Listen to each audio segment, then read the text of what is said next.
Hello everyone. कैसे हैं आप सब?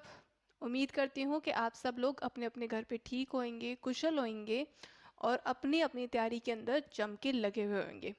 तो चलिए आज हमारी तैयारी को कंटिन्यू करते हैं। स्वागत करती हूँ मैं आप सबका दोबारा हमारे मी फिगर पे। और चलिए अपनी दिल्ली पुलिस की तैयारी को पूरा करते हैं, कंटिन्यू करते हैं आज। ये हमारी सारी इन्फॉर्मेशन है, आप यहाँ से हमारी इन्फॉर्मेशन ले सकते हैं। हमारे यहाँ पे सभी तरह के कोर्सेज पैक्स वगैरह मिलते हैं। और उसके अलावा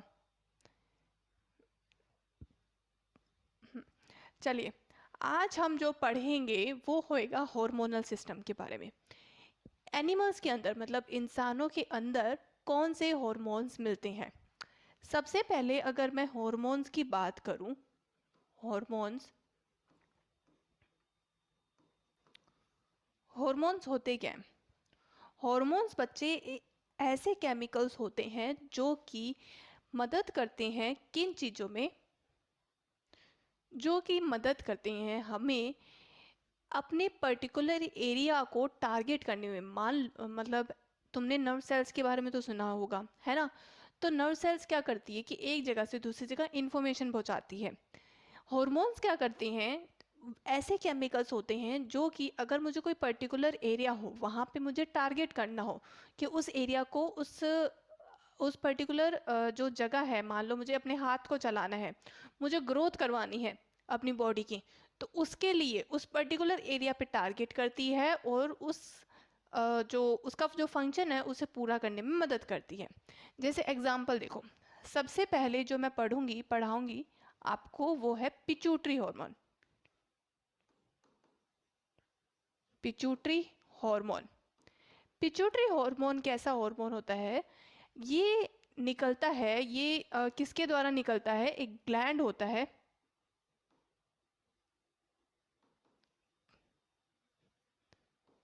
एक ग्लैंड का नाम होता है हाइपोथैलेमस।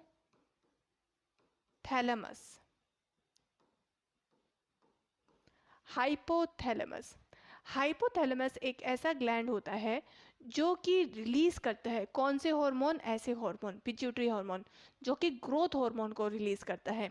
तो पिट्यूटरी हार्मोन अल्टीमेटली हमारे किस चीज में काम आता है? ग्रोथ में काम आता है। किस में? ग्रोथ में। सो ये ऐसा हार्मोन है जो कि हमारे लिए ग्रोथ करवाता है। अगर किसी इंसान को पिट्यूटरी हार्मोन की कमी हो जाए तो उसको दो चीजें हो सकती है, ड्वार्फिज्म एंड गिगेंटिज्म। अगर जिस इंसान को ड्वार्फिज्म होता है, अगर किसी इंसान को अगर ऐसा हो जाए कि पिट्यूटरी हार्मोन, ग्रोथ हार्मोन की कमी हो जाए, तो उसको ड्वार्फिज्म होता है, मतलब उसकी हाइट कम हो जाती है, हाइट लेस। और गिगेंटिज्म होता है कि हाइट जो है बहुत ज़्यादा बढ़ जाती है, एक्स्ट्रा एक्स्ट्रा हाइट, मैं ये बोलूँगी।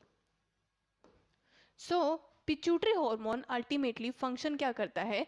ये हमारी बॉडी की ग्रोथ में फंक्शन करता है और इसकी वजह से अगर इसकी डेफिशिएंसी हो जाए तो इसकी वजह से वो बीमारियां हो सकती हैं। सबसे पहले ड्वार्फिज्म, जिसके अंदर हाइट छोटी रह जाती है लोगों की, और गिगेंटिज्म, जिसके अंदर हाइट लोगों की बहुत ज़्यादा बड़ी हो जाती है। ठीक है, चलो अब दोबारा अगला पढ़ते हैं। अगला जो है हार्मोन है वो है insulin. Insulin and glycogen.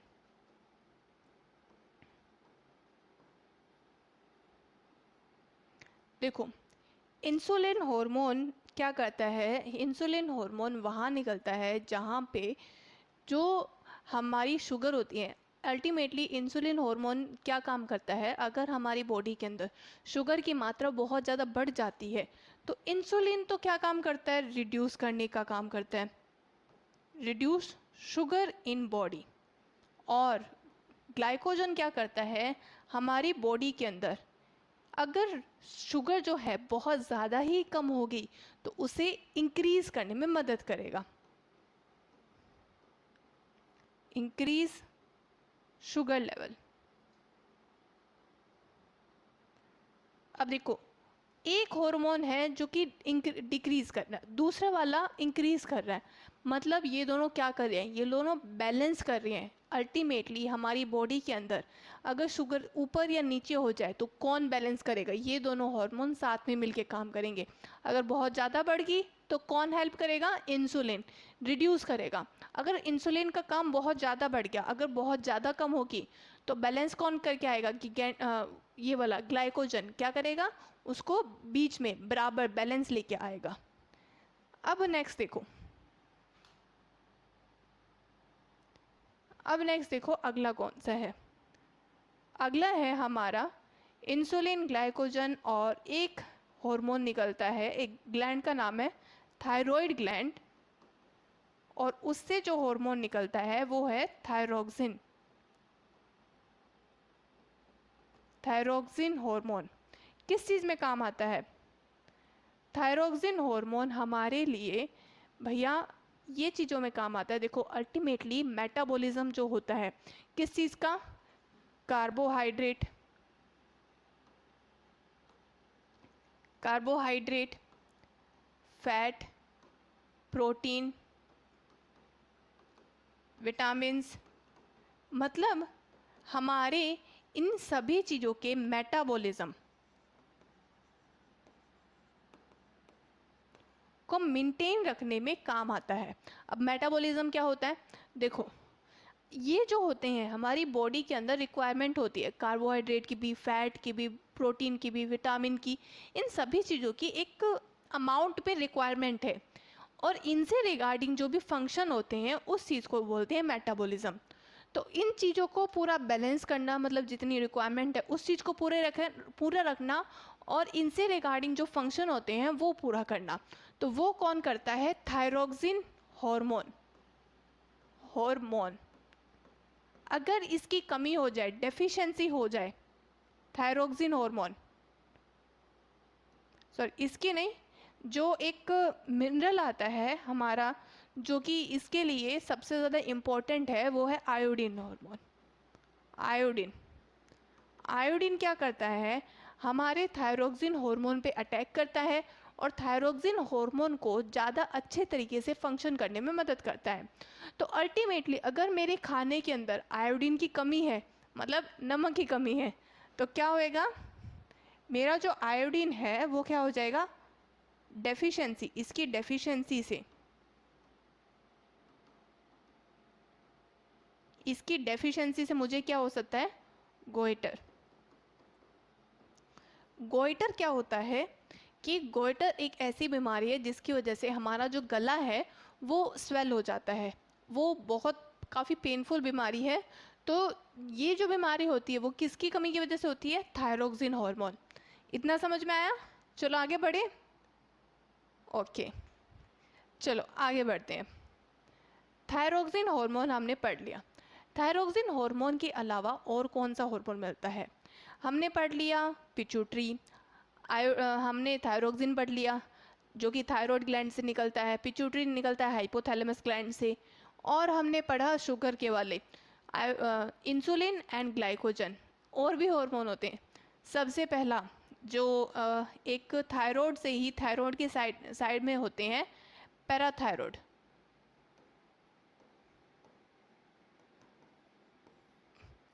Parathyroid gland और उसके निकला हुआ parathyroid, parathyroid hormones.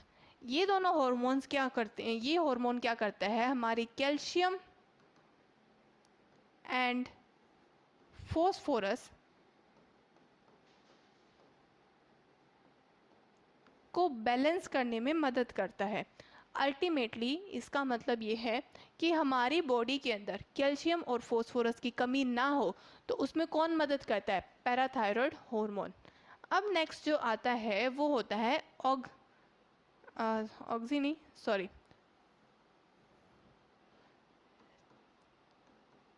Testosterone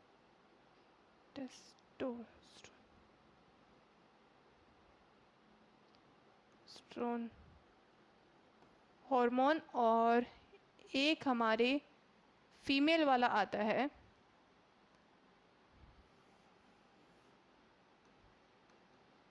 female hormone. Female के दो पार्ट होते हैं, एस्ट्रोजन और एक होता है प्रोजेस्ट्रोजन।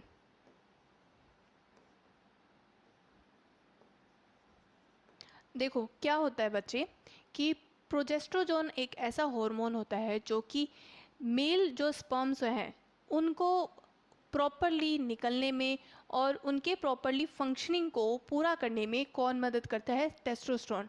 तो टेस्टोस्टेरोन अल्टीमेटली जो मेल टेस्ट है, मतलब मेल गैमेट, कौन से मेल गैमेट? स्पर्म रिलीज और उनकी फंक्शनिंग को प्रॉपरली कंट्रोल करने में अच्छे तरीके से कौन हेल्प करता है? टेस्टोस्टेरोन। एस्ट्रोजन और प्रोजेस्ट्रोजोन फीमेल रिप्रोडक्टिव हिस्से होते हैं। ये ऐसे हॉर्मोन्स होते हैं जो कि फीमेल रिप्रोडक्टिव पार्ट्स में हेल्प करते हैं उनको ग्रो करने में। एस्ट्रोजन जो हेल्प करता है promote secondary sexual characters.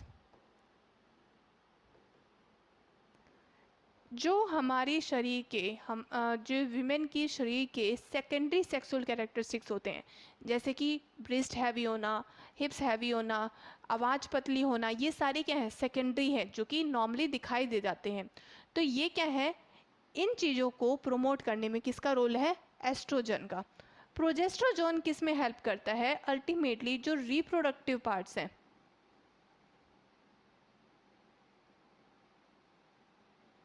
Reproduction में मेनली किसका रोल आता है? जैसे मेंस्ट्रुएशन साइकिल को कंटिन्यू रखना, उसके अलावा बेबी की डिलीवरी में, इन सब चीज़ों में किसका रोल है? प्रोजेस्ट्रोजोन का। अब इसके अलावा जो नेक्स्ट जो है हमारा प्रोजेस्टेरोन से ही निकला है एक हार्मोन जो कि बेबी की डिलीवरी के बाद में होता है, वो है ऑक्सीटोसाइनिन हार्मोन। ऑक्सीटोसाइनिन हार्मोन ये किस में काम आता है? ये बेबी को जो बेबी नहीं सॉरी जो मदर होती है आफ्टर डिलीवरी उनकी ब्रेस्ट में से मिल्क को निकालने में मदद करता है, साथ में बेबी को मदर से कनेक्ट करने में मदद करता है। अब देखो ऑक्सीटोसाइनिन हार्मोन का मतलब क्या है? ऑक्सीटोसाइनिन एक ऐसा हार्मोन होता है जो कि माँ को बच्चे से कनेक्ट करता है, मतलब जो फीलिंग्स होती है ना, जिस फीलिंग्स की वजह से माँ बच्चे से कनेक्टेड रहती है, वो इस हार्मोन की वजह से होता है। और दूसरा, जो मदर से जो उनके ब्रेस्ट से जब दूध निकलता है डिलीवरी होने के बाद में, तो वो किस हार्मोन की वजह से होता है? ऑक्सीटोसाइनिन। ठीक है, चलो वापस सारा रिवाइज कर लेते हैं। हमने पढ़ा कि कई तरह के हार्मोन्स होते हैं। सबसे पहले हमने पढ़ा हाइपोथैलेमस ग्लैंड से जो हार्मोन निकला है वो पिट्यूटरी हार्मोन है। पिट्यूटरी हार्मोन किस में मदद करता है? Growth hormone. Ultimately pituitary hormone एक ऐसा हार्मोन है जो कि हमारे शरीर की ग्रोथ में काम आएगा। कौन सा? सबसे पहले ड्वार्फिज्म और देन आता है गिगेंटिज्म। ड्वार्फिज्म का मतलब है कि हाइट के अंदर कमी रह जाना, छोटी हाइट हो जाना, और गिगेंटिज्म का मतलब है कि हाइट में वृद्धि होना, बड़ा होना। अल्टीमेटली हाइट या ग्रोथ को कंट्रोल करना किस हार्मोन का काम है? पिट्यूटरी हार्मोन का।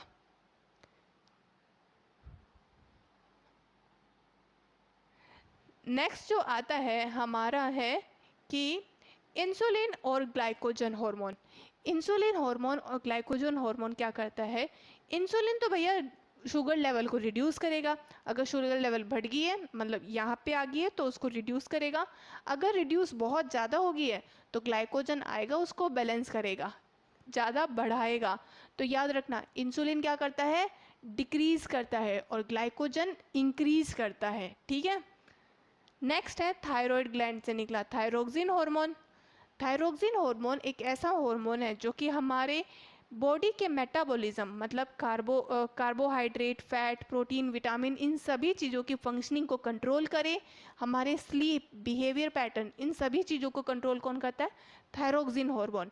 तो अगर थायरोक्सिन हार्मोन का इतना इंपॉर्टेंट रोल है तो मिनरल कौन सा है? आयोडीन। अगर आयोडीन की कमी हो जाए तो क्या हो सकता है? हमें गोइटर हो सकता है, यानी कि उसकी डेफिशिएंसी से क्या होता है? डिजीज कौन सी है? गोइटर। फिर हमने पढ़ा कि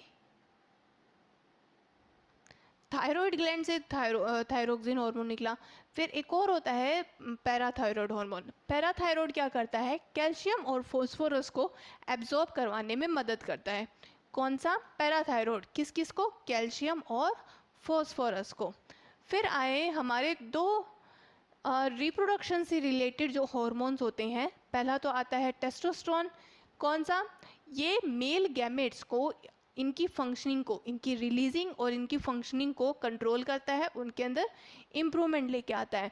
और जो एस्ट्रोजन है, मतलब फीमेल के अंदर दो हिस्सों में डिवाइड कर दिया, एस्ट्रोजन एंड प्रोजेस्ट्रोजन। एस्ट्रोजन जो हेल्प करेगा वो फीमेल के सेकेंडरी सेक्सुअल कैरेक्टरिस्टिक्स को इम्प्रूव करेगा, और प्रोजेस्ट्रोजॉन जो है वो फीमेल के जो रिप्रोडक्टिव पार्ट्स है, जैसे मेंस्ट्रुएशन साइकिल, और उसके अलावा जो है डिलीवरी के दौरान जो होता है, उन सब चीज़ों से रिलेशन जो है ये प्रोजेस्टेरोन हार्मोन करता है। फिर उसके अलावा जो आखिरी हार्मोन बच गया वो ऑक्सीटोसाइनिन। ऑक्सीटोसाइनिन जो कहाँ पे काम आता है? जब फीमेल की डिलीवरी हो जाती है, जब बच्चा डिलीवर हो जाता है, तो ब्रेस्ट में जो दूध निकलता है वो किसकी वजह से निकलता है? ऑक्सीटोसाइनिन। और उसके अलावा माँ और बच्चे के बीच में जो कनेक्शन बनाने का काम करता है वो भी यही हार्मोन है। तो हमने सारे हार्मोन पढ़ लिए। हाँ भी मैडम, पढ़ लिए। तो उसके अलावा क्या बच जाता है? नेक्स्ट नेक्स्ट आया तुम्हारा, नेक्स्ट अब मैं बताऊंगी तुम्हें कि क्लोरोफिल क्या क्या क्या रोल है और क्लोरोफिल प्लांट के अंदर कैसे काम करते हैं। देखो, हमारा क्या होता है, अगर मैं बात करूं कि जैसे ये मान लो ये मेरी कोई एक पत्ती है। पत्ती के अंदर क्या मिलता है? क्लोरोफिल। ग्रीन कलर का पिगमेंट होता है जो कि क्या करता है? प्लांट को रेस्पिरेशन करने में मदद करता है। कैसे मदद करता है? मान लो यहाँ पे क्लोरोफिल है, तो क्लोरोफिल सनलाइट कैसे लेती है? स्टोमेटा की मदद से। कैसा होता है स्टोमेटा?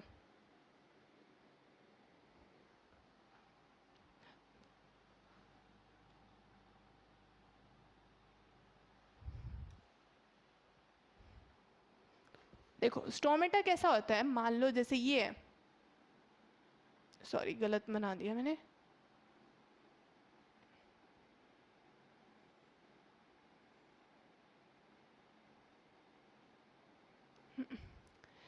ये क्या होता है साइड में, ये मैंने क्या बनाया? ये तो मेरी लीफ होगी, और ये साइड में क्या बनाया मैंने? Guard cell. और ये बीच में होता है स्टोमेटा। स्टोमेटा क्या काम करता है? स्टोमेटा काम करता है हमारे लीफ के अंदर जो CO2, O2 और जो वाटर का एक्सचेंज होता है उस चीज़ में मदद करता है। कैसे? मान लो जैसे कि भी मैं एग्जांपल के तौर पे बताती हूँ कि मान लो मेरा ऐसे है, ये साइड वाले मेरे गार्ड सेल्स हैं और यहाँ से मेरी ऑक्सीजन आ जा रही है, ठीक है। जब भी ऑक्सीजन को आना होगा तो गार्ड सेल्स ऐसे खुल जाएंगे, ठीक है। खुल के खुलने के बाद में जो भी ऑक्सीजन को अगर आना या जाना होगा तो चली जाएगी।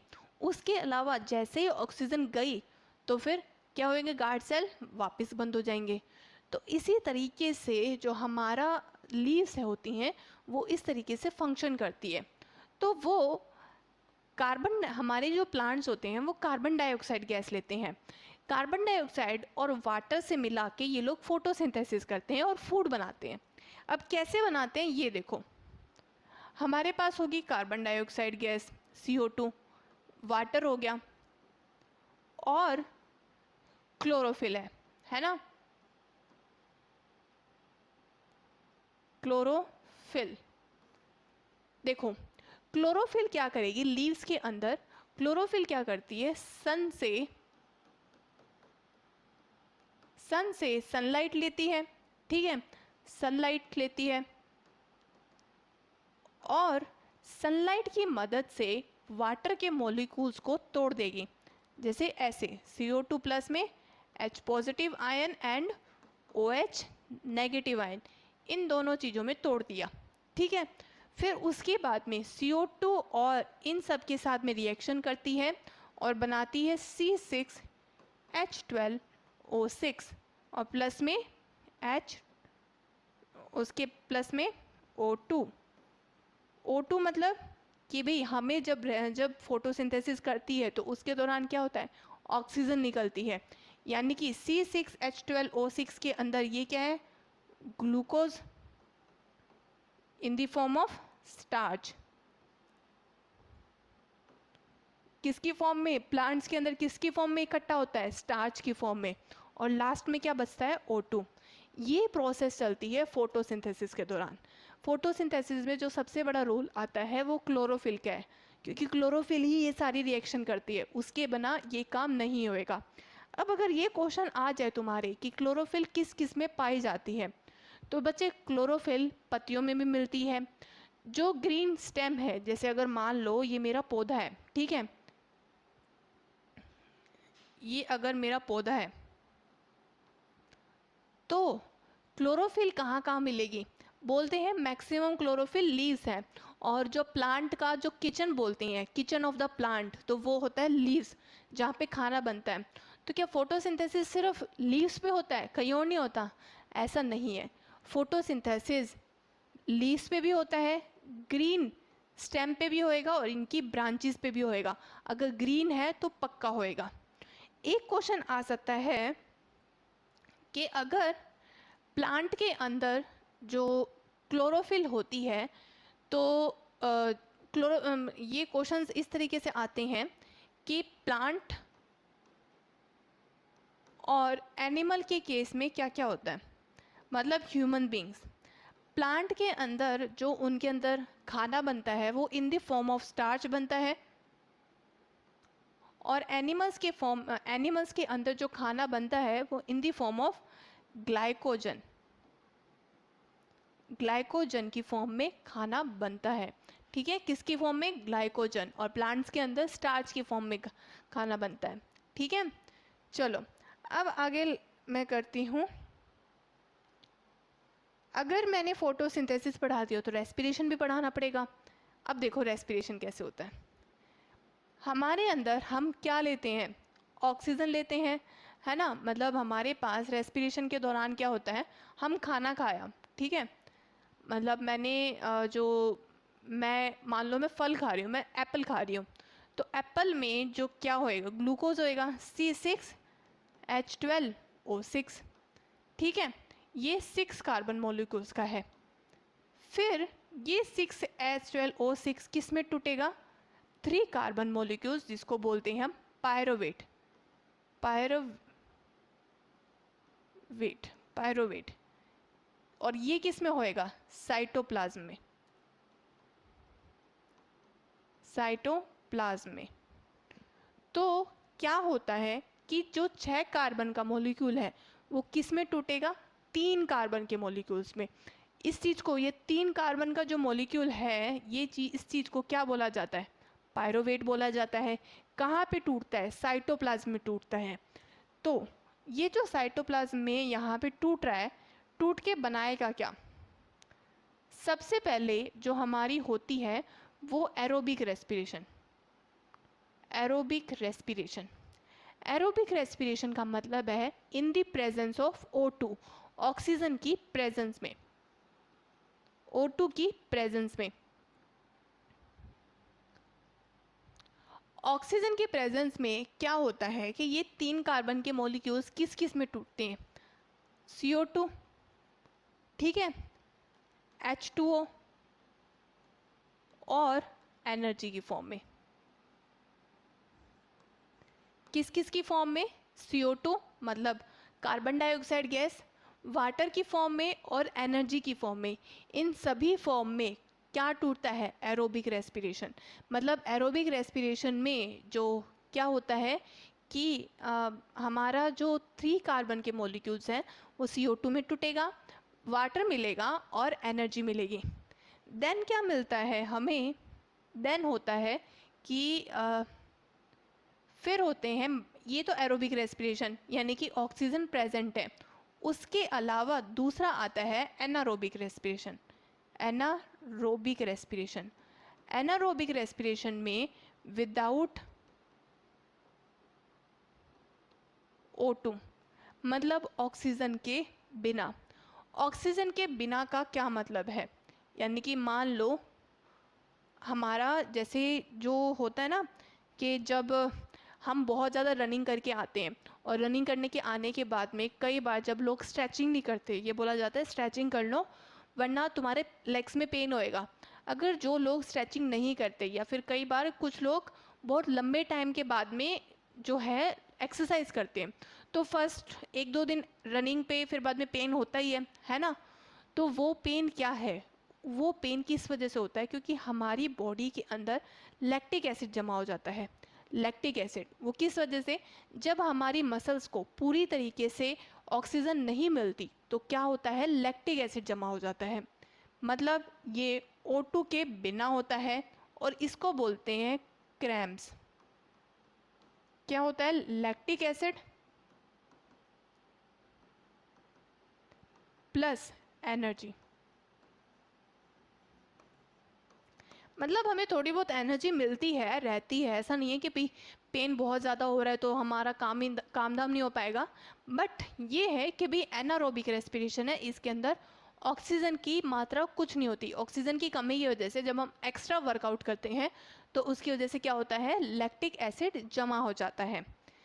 देन आता है एनारोबिक का लास्ट पार्ट, यीस्ट के अंदर जो होता है। जो हमारे यीस्ट होते हैं, यीस्ट के अंदर क्या होता है, 3 कार्बन का मॉलिक्यूल किस में टूटेगा, हमारे CO2 में और वाटर में और एनर्जी में। सॉरी मैं CO2 और एनर्जी है, सॉरी CO2 एंड एनर्जी। अब देखो अब अल्टीमेटली ये देख लो कि एनारोबिक रेस्पिरेशन जो है वो माइटोकॉन्ड्रिया में होती है। कहाँ पे, माइटोकॉन्ड्रिया। तो क्वेश्चंस अब अल्टीमेटली मैं दोबारा रिवाइज करवाती हूँ। हमारा 6 कार्बन का मॉलिक्यूल था, ग्लूकोज था। ग्लूकोज को 3 कार्बन के मॉलिक्यूल को क्या बोला गया, पायरोवेट। क्या, पायरोवेट। पायरोवेट में तोड़ा गया कहाँ पे, साइटोप्लाज्म। कहाँ पे, साइटोप्लाज्म में। 6 कार्बन के मॉलिक्यूल को साइटोप्लाज्म के अंदर पायरोवेट में तोड़ा गया, 3 कार्बन मॉलिक्यूल्स में। फिर हमारे जो रेस्पिरेशन होती है वो 3 टाइप की होती है। सबसे पहले एरोबिक, फिर एनारोबिक और दूसरी वाली भी एनारोबिक। पहली जो एरोबिक है, एरोबिक रेस्पिरेशन होती है हमारे माइटोकॉन्ड्रिया में, जहाँ पे क्या क्या मिलता है, CO2 carbon dioxide gas, H2O water और एनर्जी, मतलब एनर्जी मिलती है। फिर आता है ऐसा जो केस जिसके अंदर अगर हमारी बॉडी के अंदर क्रैम्प्स पड़ जाएं, अगर हमें पेन बहुत ज़्यादा हो रहा है, तो उस दौरान हमें क्या मिलता है, उस दौरान हमारे साथ होता है बॉडी के अंदर लैक्टिक एसिड जमा हो जाता है और मिलती है हमें एनर्जी। देन आता है एनारोबिक रेस्पिरेशन। एनारोबिक रेस्पिरेशन में ईस्ट के अंदर क्या होता है, CO2 और एनर्जी मिलती है। अब देखो ये मैंने कहा सबके अंदर एनर्जी मिल रही है, तो क्या सभी एनर्जी सेम है, नहीं। सबसे ज़्यादा जो मैक्सिमम एनर्जी मिलती है वो यहाँ पे मिलती है, फिर मिलेगी यहाँ पे और फिर यहाँ पे। तो ये प्रोसेस कुछ इस तरीके से है। एक बार मैं साइड हो जाती हूँ, देखना है ठीक से देख लो, फिर मैं दोबारा कंटिन्यू करवाते हैं। अब करवाऊँ आगे, चलो। अब हमने बायोलॉजी तो काफ़ी सारी पढ़ ली, थोड़ी सी फिजिक्स हो जाए।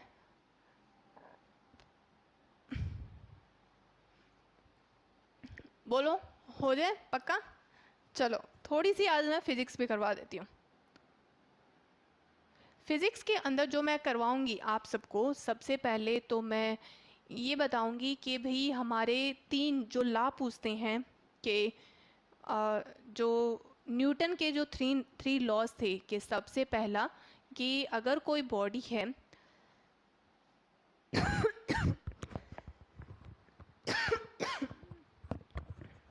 सॉरी, हाँ, जो हमारे न्यूटन के जो 3 लॉज पूछे जाते हैं कि न्यूटन का पहला लॉ क्या है, दूसरा लॉ क्या है और तीसरा लॉ क्या है। न्यूटन के पहले लॉ के हिसाब से अगर कोई बॉडी मोशन में है तो मोशन में रहेगी, अगर कोई बॉडी रेस्ट पे है तो रेस्ट पे ही रहेगी। यानी कि अगर कोई बॉडी अपनी इनर्शिया, इस चीज़ को बोला जाता है इनर्शिया। तो अगर कोई बॉडी मोशन में है तो मोशन में ही रहेगी, रेस्ट पे है तो रेस्ट पे ही रहेगी। दूसरा आता है उसका जो लॉ है, दूसरा ये कहता है कि हमारा जो मोमेंटम है,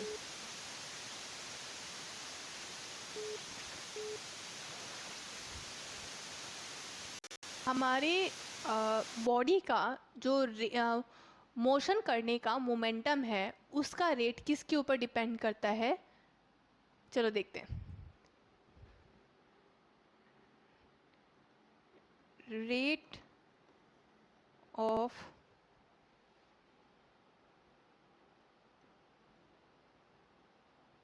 momentum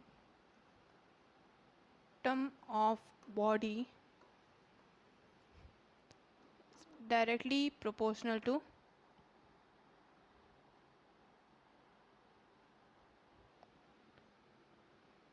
is directly proportional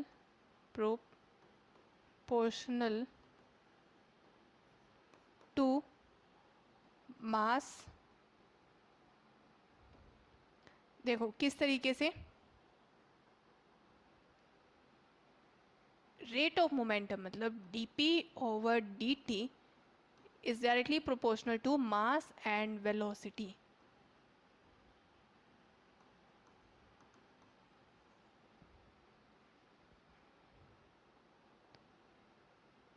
mass and velocity।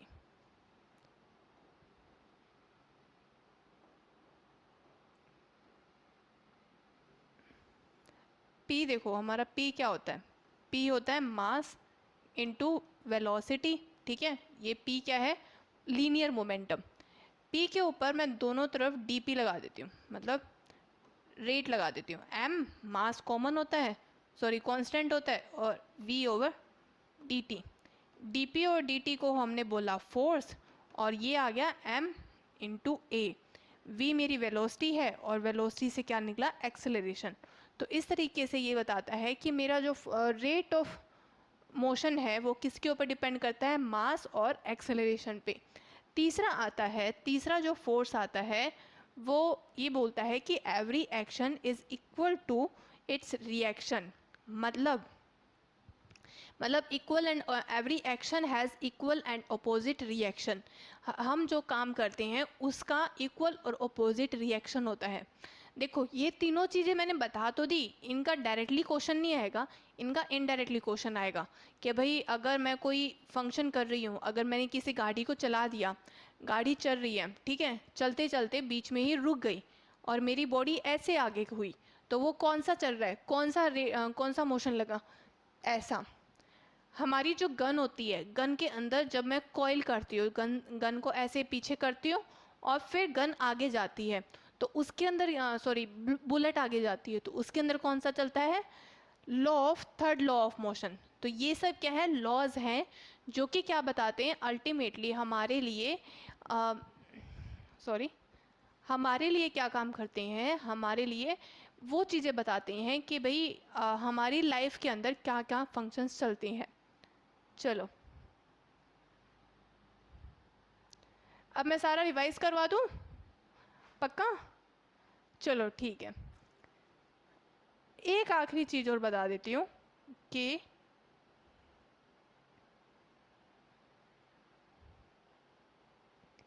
देखो एक आखिरी चीज़ ये बताती हूँ कि हमारा जो इलेक्ट्रिसिटी से जो क्वेश्चंस आ सकते हैं वो किस टाइप के क्वेश्चंस आ सकते हैं। देखो हमारे इलेक्ट्रिसिटी की अगर मैं बात करूँ, इलेक्ट्रिसिटी के अंदर जो मैं बात करूँ तो करंट का जो फॉर्मूला होता है, करंट का मतलब होता है कि rate of flow of charges, मतलब चार्जेस का फ्लो करना उसे बोलते हैं करंट। चार्जेस के लिए हमने लिखा Q और रेट के लिए लगाते हैं हम T, तो करंट के लिए लगाया मैंने I, यानी कि I is equal to Q by T. अगर तुमसे पूछा जाए ओम्स लॉ क्या होता है, ओम्स लॉ होता है, ओम्स लॉ, ओम्स लॉ होता है कि जो V है, मतलब मेरा जो पोटेंशियल डिफरेंस है, हेलो, हाँ, जो मेरा पोटेंशियल डिफरेंस है वो किसके डायरेक्टली प्रोपोर्शनल है, करंट के। आई मतलब करंट, कैसे, देखो V is directly proportional to I, तो अगर मैं ये डायरेक्टली प्रोपोर्शनल हटा दूँ तो क्या आएगा, V is equal to I R, और R क्या है, रेजिस्टेंस, इसको बोला जाता है रेजिस्टेंस, ये होता है रेजिस्टेंस, तो यानी कि V is equal to I R क्या है, रेजिस्टेंस है। अच्छा, अगर तुमसे ये पूछ लिया जाए रेजिस्टेंस का फॉर्मूला या फिर रेजिस्टेंस किस किस पे डिपेंड करता है, तो रेजिस्टेंस हमारा देखो, रेजिस्टेंस का एक फॉर्मूला होता है, रेजिस्टेंस किन किन चीज़ों पे डिपेंड करता है।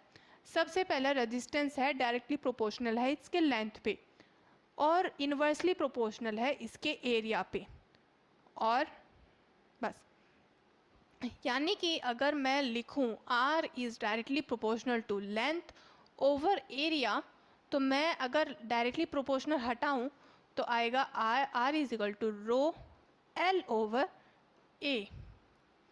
इन सभी चीज़ों पे जो मेरा रेजिस्टेंस है, मेरे कोई कंडक्टर, अगर मेरे पास कोई कंडक्टर है तो उसका जो रेजिस्टेंस डिपेंड करता है वो इसके ऊपर डिपेंड करता है R पे, सॉरी रेजिस्टिविटी पे। तो रेजिस्टेंस होता है कि जो फ्लो, जो करंट के फ्लो को रोके, उस चीज़ को बोलते हैं रेजिस्टेंस। और रेजिस्टेंस किसके ऊपर डिपेंड करता है, उसकी लेंथ पे, मतलब मेरी कंडक्टर की क्या लेंथ है, अगर लंबा है तो रेजिस्टेंस ज़्यादा होएगा, अगर छोटी लेंथ है, मतलब मेरी वायर या करंट की, कंडक्टर की लेंथ छोटी है तो रेजिस्टेंस कम होएगा।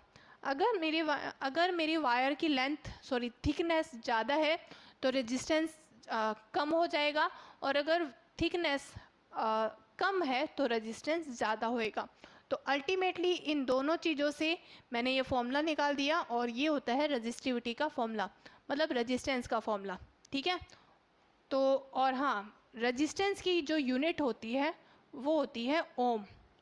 अगर रेजिस्टेंस की यूनिट ओम है और लेंथ की यूनिट मीटर होती है, एरिया की यूनिट मीटर स्क्वायर होती है, तो मेरी रेजिस्टिविटी की यूनिट कैसे आई, मैंने ए को यहाँ पे भेजा, जैसे कि ये देखो मेरा रेजिस्टिविटी कैसे आया, मैंने ए को यहाँ पे भेजा, ए आर ओवर एल, ए के लिए क्या है मीटर स्क्वायर, आर के लिए ओम, और इसके लिए एल, सॉरी मीटर, तो मीटर से मीटर कट गया तो क्या आया, मीटर ओम, यानी कि रेजिस्टिविटी की ये क्या यूनिट होती है, मीटर ओम। एक और चीज़ पे जो रेजिस्टेंस डिपेंड करता है वो है टेम्परेचर।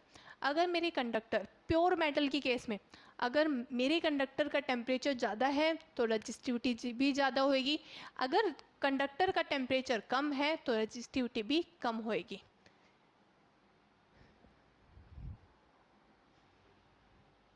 चलो अब हम सारा का सारा वाइंड अप करते हैं। सबसे पहले मैंने जो पढ़ाया है, अब देखो,